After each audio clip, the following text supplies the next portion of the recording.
ओम नमो भगवते वासुदेवाय नमः। आपके अपने YouTube चैनल जय मां कंजक में आपका बहुत बहुत स्वागत है। श्रीमद् भागवत पुराण की कथाओं को आगे बढ़ाते हुए आज की कथा का आरंभ हम मुच्चुकुंद की कथा अध्याय से करेंगे। उम्मीद करती हूँ कथा का पूरा फल लेने के लिए आप कथा को शुरू से लेकर अंत तक जरूर श्रवण करेंगे। ओम नमो भगवते वासुदेवाय नमः। श्री सुखदेव जी कहते हैं, प्रिय परीक्षित, जिस समय भगवान श्री कृष्ण मथुरा नगर के मुख्य द्वार से निकले, उस समय ऐसा मालूम पड़ा मानो पूर्व दिशा से चंद्र उदय हो रहा हो। उनका श्यामल शरीर अत्यंत ही दर्शनीय था। उस पर रेशमी पीताम्बर की छटा निराली ही थी। वक्षस्थल पर स्वर्ण रेखा के रूप में श्री वत्स चिन्ह शोभा पा रहा था और गले में कौस्तुभ मणि जगमगा रही थी। 4 भुजाएं थी जो लंबी लंबी और कुछ मोटी मोटी थी। हाल के हिले हुए कमल के समान कोमल और रत्नारे नेत्र थे। मुख कमल पर राशि राशि आनंद खेल रहा था। कपोलों की छटा निराली हो रही थी। मंद मंद मुस्कान देखने वालों का मन चुराए लेती थी। कानों में मकराकृत कुंडल झिलमिल झिलमिल झलक रहे थे। उन्हें देखकर काल्यवन ने निश्चय किया कि यही पुरुष वसुदेव है, क्योंकि नारद जी ने जो लक्षण बतलाए थे, वक्षस्थल पर श्रीवत्स का चिन्ह, 4 भुजाएं, कमल के से नेत्र, गले में वनमाला और सुंदरता की सीमा, वे सब इसमें मिल रहे हैं। इसलिए ये कोई दूसरा नहीं हो सकता। इस समय ये बिना किसी अस्त्र शस्त्र के पैदल ही इस ओर चला आ रहा है। इसलिए मैं भी इसके साथ बिना अस्त्र शस्त्र के ही लड़ूंगा। ऐसा निश्चय करके जब काल्यवन भगवान श्री कृष्ण की ओर दौड़ा, तब वे दूसरी ओर मुंह करके रणभूमि में भाग चले और योग दुर्लभ प्रभु को पकड़ने के लिए काल्यवन उनके पीछे पीछे दौड़ने लगे। रणछोड़ भगवान लीला करते हुए भाग रहे थे।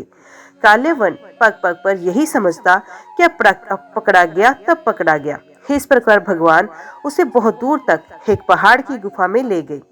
काल्यवन पीछे से बार बार आक्षेप करता है कि अरे भाई, तुम परम यशस्वी यदुवंश में पैदा हुए, तुम्हारा इस प्रकार युद्ध छोड़कर भागना उचित नहीं। परंतु अभी उसके अशुभ निषेध नहीं हुए थे, इसलिए वे भगवान को पाने में समर्थ नहीं हो सका। उसके आक्षेप करते रहने पर भी भगवान उस पर्वत की गुफा में घुस गए। उनके पीछे काल्यवन भी घुस गया। वहां उसने एक दूसरे ही मनुष्य को सोते हुए देखा। उसे देखकर काल्यवन ने सोचा, देखो तो सही, ये मुझे इस प्रकार इतनी दूर ले आया और अब इस तरह मानो इसे कुछ पता ही न हो, साधु बाबा बनकर सो रहा है। ये सोचकर उस मूढ़ ने उसे कसकर एक लात मारी। वे पुरुष वहां बहुत दिनों से सोया हुआ था। पैर की ठोकर लगने से वे उठ के खड़ा हो गया और धीरे धीरे उसने अपनी आंखें खोली। इधर उधर देखने पर पास ही काल्यवन खड़ा हुआ दिखाई दिया। परीक्षित, वे पुरुष इस प्रकार ठोकर मारकर जगाए जाने से कुछ रुष्ट हो गया था। उसकी दृष्टि पड़ते ही काल्यवन के शरीर में आग पैदा हो गई और वे क्षण भर में जलकर भस्म हो गया। राजा परीक्षित ने पूछा, भगवान, जिसके दृष्टिपात मात्र से काल्यवन जलकर भस्म हो गया, वे पुरुष कौन था, किस वंश का था, उसमें कैसी शक्ति थी और किसका पुत्र था? आप कृपा करके ये भी बताएं कि वे पर्वत की गुफा में जाकर क्यों सो रहा था। श्री सुखदेव जी कहते हैं, परीक्षित, वे इक्ष्वाकु वंशी महाराज मंधाता के पुत्र राजा मुच्चुकुंद थे। वे ब्राह्मणों के परम भक्त, सत्य प्रतीक, संग्राम विजयी और महापुरुष थे। एक बार इंद्र आदि देवता असुरों से अत्यंत भयभीत हो गए थे। उन्होंने अपनी रक्षा के लिए राजा मुच्चुकुंद से प्रार्थना की और उन्होंने बहुत दिनों तक उनकी रक्षा की।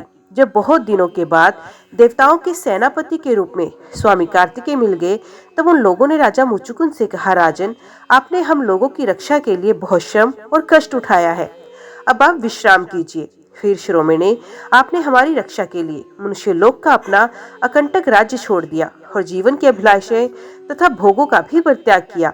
अब आपके पुत्र, रानियां, बंधु बांधव और अमात्य मंत्री तथा आपके समय की प्रजा में से कोई नहीं रहा। सबके सब काल के गाल में चले गए हैं। काल समस्त बलवानों से भी बलवान है। ये स्वयं परम समर्थ, अविनाशी और भगवत स्वरूप है। जैसे ग्वाले पशुओं को अपने वश में रखते हैं, वैसे ही वे खेल खेल में सारी प्रजा को अपने अधीन रखता है। राजन, आपका कल्याण हो। आपकी जो इच्छा हो हमसे मांग लीजिए। हम कैवल्य मोक्ष के अतिरिक्त आपको सब कुछ दे सकते हैं, क्योंकि कैवल्य मोक्ष देने की सामर्थ्य तो केवल अविनाशी भगवान विष्णु में ही है। परम यशस्वी राजा मुच्चुकुंद ने देवताओं के इस प्रकार कहने पर उनकी वंदना की और बहुत थके होने के कारण निद्रा का ही वर मांगा तथा उनसे वर पाकर वे नींद से भरकर पर्वत की गुफा में जा सोए। उस समय देवताओं ने कह दिया था, राजन, सोते समय यदि आपको कोई मूर्ख बीच में ही जगा देगा तो वे आपकी दृष्टि पड़ते ही उसी क्षण भस्म हो जाएगा।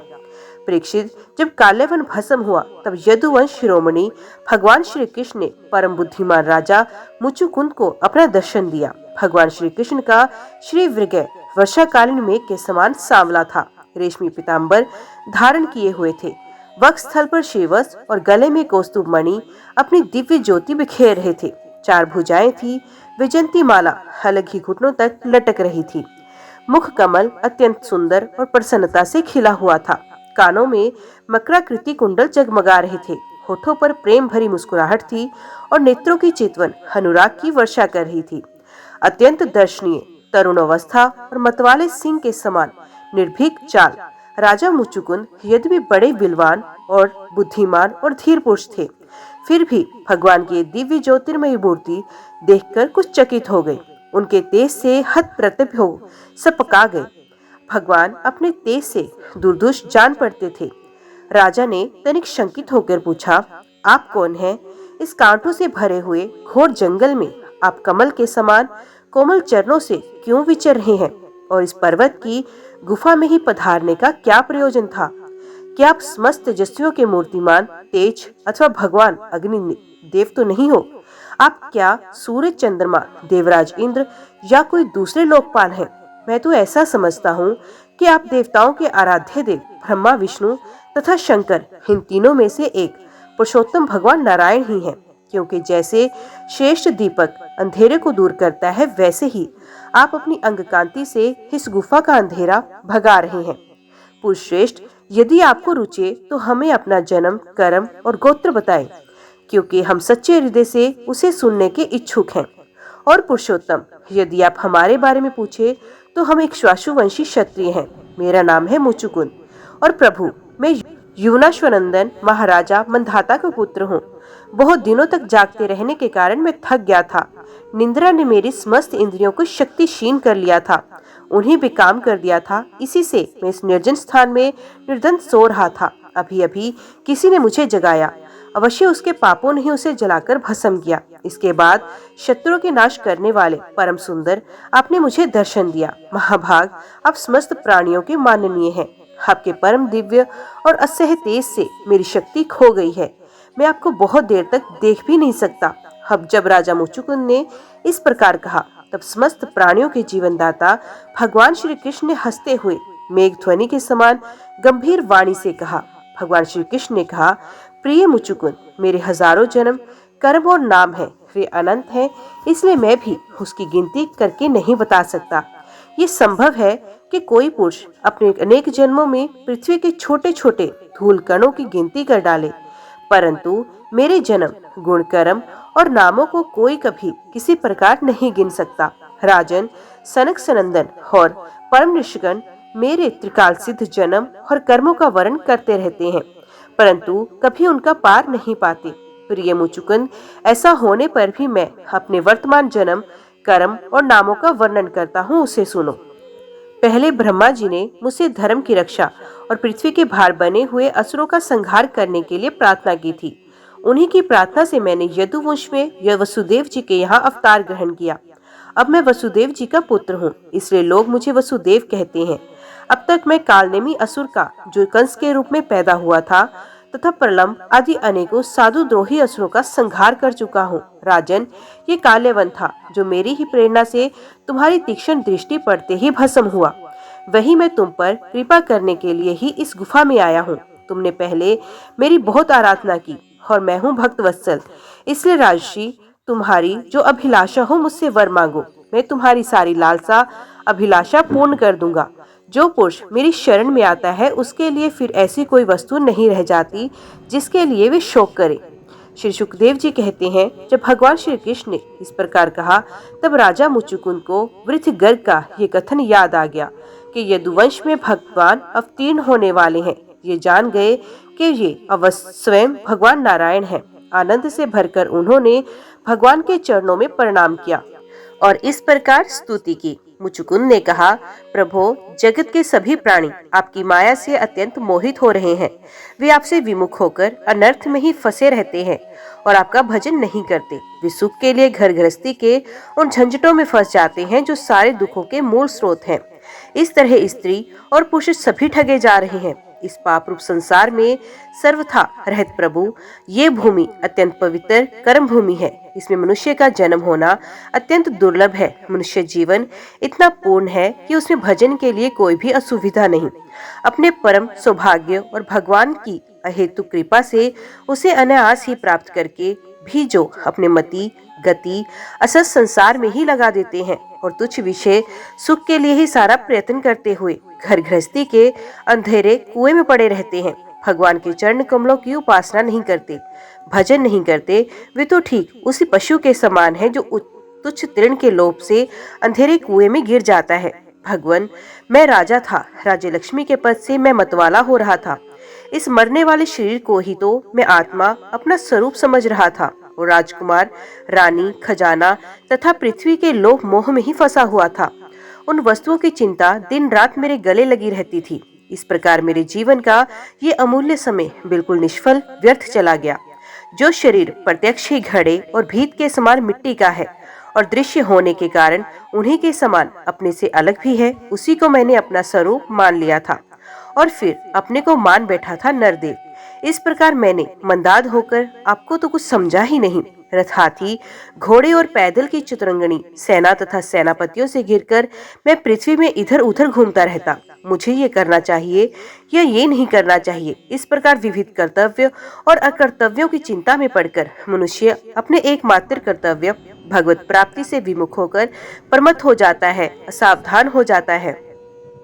संसार में बांध रखने वाले विषयों के लिए उनकी लालसा दिन दुनी रात चौगुनी बढ़ती ही जाती है। परंतु जैसे भूख के कारण जीभ लपलपाता हुआ सांप असावधान चूहे को दबोच लेता है, वैसे ही काल रूप से सदा सर्वदा सावधान रहने वाले आप एकाएक उस प्रसादग्रस्त प्राणी पर टूट पड़ते हैं और उसे ले बीतते हैं, जो पहले सोने के रथों पर अथवा बड़े बड़े गजराजों पर चढ़कर चलता था और नरदेव कहलाता था। वही शरीर आपके आबाद काल का ग्रास बनकर बाहर फेंक देने पर, पक्षियों की विष्ठा धरती में गाड़ देने पर, सड़कर कीड़ा और आग में जला देने पर राख का ढेर बन जाता है। प्रभु, जिसने सारी दिशाओं पर विजय प्राप्त की और जिससे लड़ने वाला संसार में कोई नहीं, जो श्रेष्ठ सिंहासन पर बैठता है और बड़े बड़े नरपति जो पहले उसके समान थे अब जिसके चरणों में सर झुकाते हैं, वही पुरुष जब विषय सुख भोगने के लिए जो घर गृहस्थी की एक विशेष वस्तु है स्त्रियों के पास जाता है, तब उनके हाथ का खिलौना उनका पालतू पशु बन जाता है। बहुत से लोग विषय भोग छोड़कर पुण्य राज आदि भोग मिलने की इच्छा से दान पुण्य करते हैं और फिर जन्म लेकर सबसे बड़ा परम स्वतंत्र सम्राट हूँ ऐसी कामना रखकर तपस्या में भली भांति स्थित हो शुभ कर्म करते हैं। इस प्रकार जिसकी तृष्णा बड़ी हुई है वे कदापि सुखी नहीं हो सकता। अपने स्वरूप में एक स्थित रहने वाले भगवान जीव अनादिकाल से जन्म मृत्यु रूप संसार के चक्कर में भटक रहा है। जब उस चक्कर से छूटने का समय आता है तब उसे सत्संग प्राप्त होता है। ये निश्चय है कि जिस क्षण सत्संग प्राप्त होता है उसी क्षण संतों के आश्रय कार्य कारण रूप जगत के एकमात्र स्वामी आप में जीव की बुद्धि अत्यंत दृढ़ता से लग जाती है। भगवान, मैं तो ऐसा समझता हूँ आपने मेरे ऊपर परम अनुग्रह की वर्षा की, क्योंकि बिना किसी परिश्रम के अनायास ही मेरे राज्य का बंधन टूट गया। साधु स्वभाव के चक्रवर्ती राजा भी अब अपना राज्य छोड़कर एकांत में भजन साधन करने के उद्देश्य से वन में जाना चाहते हैं। तब उसके ममता बंधन से मुक्त होने के लिए बड़े प्रेम से आपसे प्रार्थना किया करते हैं। अंतर्यामी प्रभु, आपसे क्या छिपा है, मैं आपके चरणों की सेवा के अतिरिक्त और कोई भी वर नहीं चाहता, क्योंकि जिनके पास किसी प्रकार का संग्रह परग्रह नहीं है अथवा जो उसके अभिमान से रहित है, वे लोग भी केवल उसी के लिए प्रार्थना करते हैं। भगवान, भला बताइए तो सही, मोक्ष देने वाले आपकी आराधना करके ऐसा कौन सा पुरुष श्रेष्ठ है जो अपने को बांधने वाले सांसारिक विषयों का वर मांगे। इसलिए प्रभु, मैं सत्वगुण, रजोगुण और तमोगुण से संबंध रखने वाली समस्त कामनाओं को छोड़कर केवल माया के लेश मात्र संबंध से रहित गुणातीत एक अद्वितीय चित्त स्वरूप परम पुरुष आपकी शरण ग्रहण करता हूँ।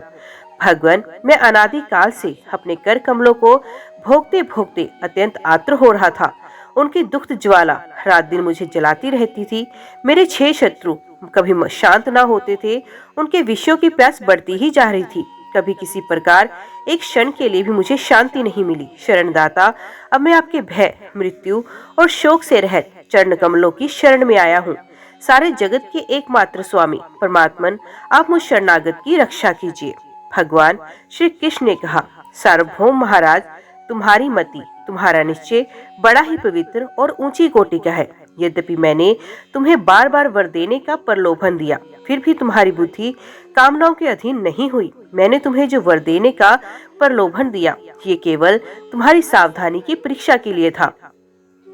मेरे जो अनन्य भक्त होते हैं, उनकी बुद्धि कभी कामनाओं से इधर उधर नहीं भटकती। जो लोग मेरे भक्त नहीं होते, वे चाहे प्राणायाम आदि के द्वारा अपने मन को वश में करने का कितना ही प्रयत्न क्यों ना करें, उनकी वासनाएं क्षीण नहीं होती। और राजन, उनका मन फिर से विषयों के लिए मचल पड़ता है।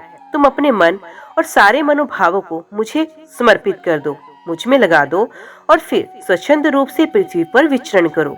मुझ में तुम्हारी विषय वासना शून्य निर्मल भक्ति सदा बनी रहेगी। तुमने क्षत्रिय धर्म का आचरण करते समय शिकार आदि के अवसरों पर बहुत से पशुओं का वध किया है। अब एकाचित से मेरी उपासना करते हुए तपस्या के द्वारा उस पाप को धो डालो। राजन, अगले जन्म में तुम ब्राह्मण बनोगे और समस्त प्राणियों के सच्चे हितैषी और परम सुहृद होगे तथा फिर मुझ विशुद्ध विज्ञान घन परमात्मा को प्राप्त करोगे। प्यारे परीक्षित, भगवान श्री कृष्ण ने इस प्रकार इक्ष्वाकु नंदन राजा मुचुकुंद पर अनुग्रह किया। अब उन्होंने भगवान की परिक्रमा की, उन्हें नमस्कार किया और गुफा से बाहर निकले। उन्होंने बाहर आकर देखा कि सबके सब मनुष्य, पशु, लता और वृक्ष संपत्ति पहले की अपेक्षा बहुत छोटे छोटे आकार के हो गए हैं। इसे ये जानकर कि कलयुग आ गया, वे उत्तर दिशा की ओर चल दिए। महाराज मुचुकुंद तपस्या, श्रद्धा, धैर्य तथा अनासक्ति से युक्त एवं संशय संदेह से मुक्त थे। वे अपना चित्त भगवान श्री कृष्ण में लगाकर गंधमादन पर्वत पर जा पहुंचे। भगवान नर नारायण के नित्य निवास स्थान बद्रिक आश्रम में जाकर बड़े शांत भाव से गर्मी सर्दी आदि द्वंद्व सहते हुए वे तपस्या के द्वारा भगवान की आराधना करने लगे। इधर भगवान श्री कृष्ण मथुरापुरी में लौट आए।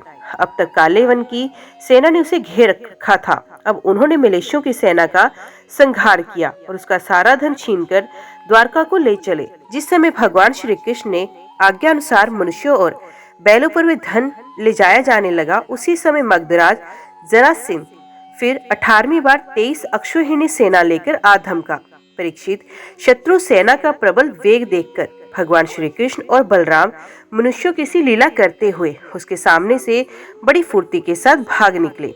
उनके मन में तनिक भी भय नहीं था, फिर भी मानो अत्यंत भयभीत हो गए हों। इस प्रकार का नाट्य करते हुए वे सब के सब धन वहीं छोड़कर अनेक योजनों तक वे अपने कमल दल के समान सुकोमल चरणों से ही पैदल भागते चले गए। जब महाबली मगधराज जरासंध ने देखा कि श्री कृष्ण और बलराम तो भाग रहे हैं, तब वे हंसने लगे और अपनी रथ सेना के साथ उनका पीछा करने लगे। उसे भगवान श्री कृष्ण और बलराम जी के ऐश्वर्य, प्रभाव आदि का ज्ञान नहीं था। बहुत दूर तक दौड़ने के कारण दोनों भाई कुछ थक से गए। अब वे बहुत ऊंचे प्रवर्षण पर्वत पर चढ़ गए। उस पर्वत का प्रवर्षण नाम इसलिए पड़ा था कि वहां सदा ही मेघ वर्षा किया करते थे। परीक्षित, जब जरासंध ने देखा कि वे दोनों पहाड़ में छिप गए हैं और बहुत ढूंढने पर भी पता नहीं चल रहा, तब उसने ईंधन से भरे हुए प्रवर्षण पर्वत के चारों ओर आग लगवाकर उसे जला दिया। जब भगवान ने देखा कि पर्वत के शोर चलने लगे हैं, तब दोनों भाई जरासंध की सेना के घेरे को लांघते हुए बड़े वेग से उस 11 योजन ऊंचे पर्वत से एकदम नीचे धरती पर कूद आए। राजन, उन्हें जरासंध ने अथवा उसके किसी सैनिक ने नहीं देखा और वे दोनों भाई वहां से चलकर फिर अपनी समुद्र से घिरी हुई द्वारकापुरी में चले गए।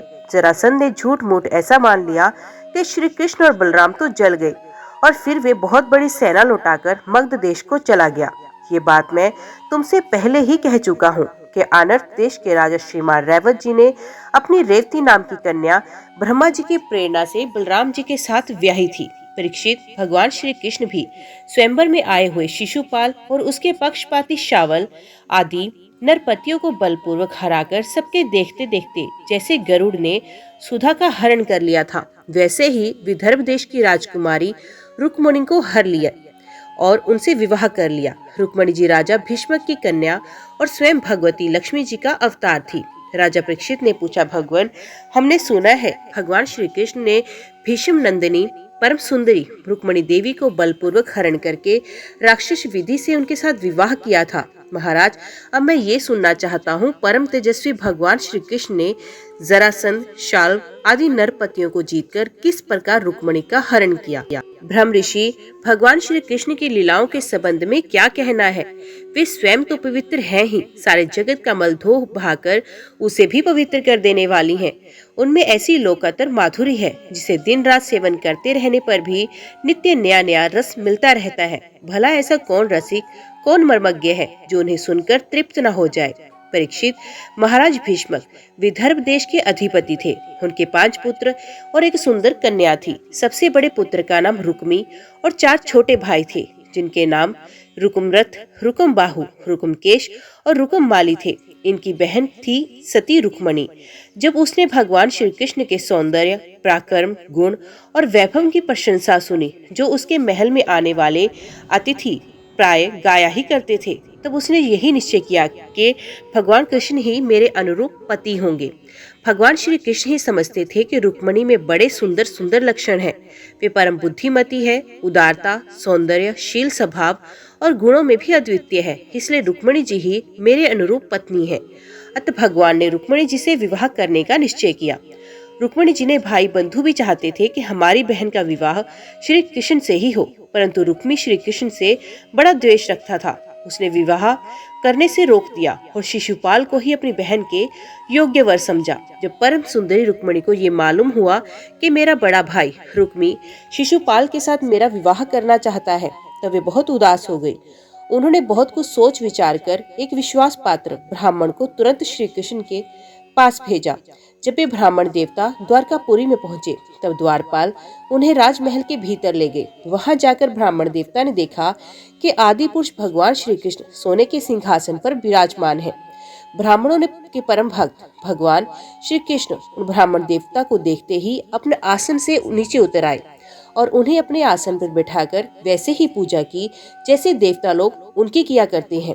आदर सत्कार कुशल प्रश्न के अनंतर जब ब्राह्मण देवता खा पी चुके, आराम विश्राम कर चुके, तब संतों के परम आश्रय भगवान श्री कृष्ण उनके पास गए और अपने कोमल हाथों से उनके पैर सहलाते हुए बड़े शांत भाव से पूछने लगे, ब्राह्मण शिरोमणि, आपका चित्त तो सदा सर्वदा संतुष्ट रहता है ना? आपको अपने पूर्व पुरुषों द्वारा स्वीकृत धर्म का पालन करने में कोई कठिनाई तो नहीं होती? ब्राह्मण यदि जो कुछ मिल जाए उसी में संतुष्ट रहे और अपने धर्म का पालन करे, उससे च्युत ना हो, तो वे संतोष ही उसकी सारी कामनाएं पूर्ण कर देता है। यदि इंद्र का पद पाकर भी किसी को संतोष ना हो, तो उसे सुख के लिए एक लोक के से दूसरे लोक में बार बार भटकना पड़ेगा। ये कहीं भी शांति से बैठ नहीं सकेगा। परंतु जिसके पास तनिक भी संग्रह परिग्रह नहीं है और जो उसी अवस्था में संतुष्ट है, वे सब प्रकार से संताप रहित होकर सुख की नींद सोता है। जो स्वयं प्राप्त हुई वस्तु से संतोष कर लेते हैं, जिनका स्वभाव बड़ा ही मधुर है और जो समस्त प्राणियों के परम हितैषी, अहंकार रहित और शांत है, उन ब्राह्मणों को मैं सदा सिर झुकाकर नमस्कार करता हूँ। ब्राह्मण देवता, राजा की ओर से तो आप लोगों को सब प्रकार की सुविधा है। जिसके राज्य में प्रजा का अच्छी तरह पालन होता है, वे आनंद से रहती है। वे राजा मुझे बहुत ही प्रिय है। ब्राह्मण देवता, आप कहाँ से, किस हेतु से और किस अभिलाषा से इतना कठिन मार्ग तय करके पधारे हैं? यदि कोई बात विशेष गोपनीय ना हो तो हमसे कहिए, हम आपकी क्या सेवा करें? परीक्षित, लीला से ही मनुष्य रूप धारण करने वाले भगवान श्री कृष्ण ने जब इस प्रकार ब्राह्मण देवता से पूछा, तब उन्होंने सारी बात कह सुनाई। इसके बाद वे भगवान से रुक्मणी जी का संदेश कहने लगे। रुक्मणी जी ने कहा है, त्रिभुवन सुंदर, आपके गुणों को जो सुनने वालों के कानों के रास्ते हृदय में प्रवेश करके एक एक अंग के ताप, जन्म जन्म की जलन बुझा देते हैं, तथा अपने रूप सौंदर्य को जो नेत्र वाले जीवों के नेत्रों के लिए भी धर्म, अर्थ, काम, मोक्ष चारों पुरुषार्थों के फल एवं स्वार्थ परमार्थ सब कुछ है, श्रवण करके प्यारे अच्युत मेरा चित्त लज्जा शर्म सब कुछ छोड़कर आप में ही प्रवेश कर रहा है। प्रेम स्वरूप श्याम सुंदर, चाहे जिस दृष्टि में देखें, कुलशील, स्वभाव, सौंदर्य, विद्या, अवस्था, धन, धाम सभी में आप अद्वितीय हैं, अपने ही समान हैं। मनुष्य लोक में जितने भी प्राणी हैं, सबका मन आपको देखकर शांति का अनुभव करता है, आनंदित होता है। अब परम भूषण आप ही बताएं, ऐसी कौन सी कुलवती, महागुणी और धैर्यवती कन्या होगी जो विवाह के योग्य समय आने पर आपको ही पति के रूप में वरण नहीं करेगी। इसलिए प्रियतम, मैंने आपको पति रूप से वरण किया है। मैं आपको आत्मसमर्पण कर चुकी हूँ। आप अंतर्यामी हैं, मेरे हृदय की बात आपसे छिपी नहीं है। आप यहाँ पधार कर मुझे अपनी पत्नी के रूप में स्वीकार कीजिए। कमल नयन, प्राण वल्लभ, मैं आप सरीखे वीर को समर्पित हो चुकी हूँ, आपकी हूँ। अब जैसे सिंह का भाग्य सियार छू जाए, वैसे कहीं शिशुपाल निकट से आकर मेरा स्पर्श ना कर जाए। मैंने यदि जन्म जन्म में पूर्त, इष्ट, दान, नियम, व्रत तथा देवता, ब्राह्मण, गुरु आदि की पूजा के द्वारा भगवान परमेश्वर की ही आराधना की हो और वे मुझ पर प्रसन्न हो, तो भगवान श्री कृष्ण आकर मेरा पानी ग्रहण करें। शिशुपाल अथवा दूसरा कोई भी पुरुष मेरा स्पर्श ना कर सके। प्रभु, आप अजित हैं। जिस दिन मेरा विवाह होने वाला हो, उसके एक दिन पहले आप हमारी राजधानी में गुप्त रूप में आ जाइए और फिर बड़े बड़े सेनापतियों के साथ शिशुपाल तथा जरासंध की सेनाओं को मत डालिए, तहस नहस कर दीजिए और बलपूर्वक राक्षस विधि से वीरता का मूल्य देकर मेरा पानी ग्रहण कीजिए। यदि आप ये सोचते हो कि तुम तो अंतपुर में भीतर के जनाने महलों में पहरे के अंदर रहती हो, तुम्हारे भाई बंधुओं को मारे बिना मैं तुम्हें कैसे ले जा सकता हूँ, तो इसका उपाय मैं आपको बता रही हूँ। हमारे कुल का ऐसा नियम है कि विवाह के पहले दिन कुल देवी का दर्शन करने के लिए एक बहुत बड़ी यात्रा होती है। जुलूस निकलता है जिसमें विवाही जाने वाली कन्या को, दुल्हन को नगर के बाहर गिरजा देवी के मंदिर में जाना पड़ता है। कमल नयन, उमापति भगवान शंकर के समान बड़े बड़े महापुरुष भी आत्म शुद्धि के लिए आपके चरण कमलों की धूलि से स्नान करना चाहते हैं। यदि मैं आपका वह प्रसाद, आपकी चरण धूल नहीं प्राप्त कर सकी, तो व्रत द्वारा शरीर को सुखाकर प्राण छोड़ दूंगी, चाहे उसके लिए सैकड़ों जन्म क्यों ना लेने पड़े। कभी न कभी तो आपका वे प्रसाद अवश्य ही मिलेगा। ब्राह्मण देवता ने कहा, यदुवंश शिरोमणि, यही रुक्मिणी के अत्यंत गोपनीय संदेश है, जिन्हें लेकर मैं आपके पास आया हूँ। इसके संबंध में जो कुछ करना हो विचार कर लीजिए और तुरंत ही उसके अनुसार कार्य कीजिए। ओम नमो भगवते वासुदेवाय नमः। आज की वीडियो में इतना ही। उम्मीद करती हूँ वीडियो आपको पसंद आई होगी। वीडियो पसंद आई हो तो वीडियो को लाइक और चैनल को सब्सक्राइब जरूर कीजिएगा। जय श्री हरि लिखकर कमेंट बॉक्स में अपनी हाजिरी और अपने सुझाव देना ना भूलिएगा। तो मिलते हैं अगले अध्याय के साथ। तब तक के लिए देखते व सुनते रहिए। जय मां कंजक, जय माता दी।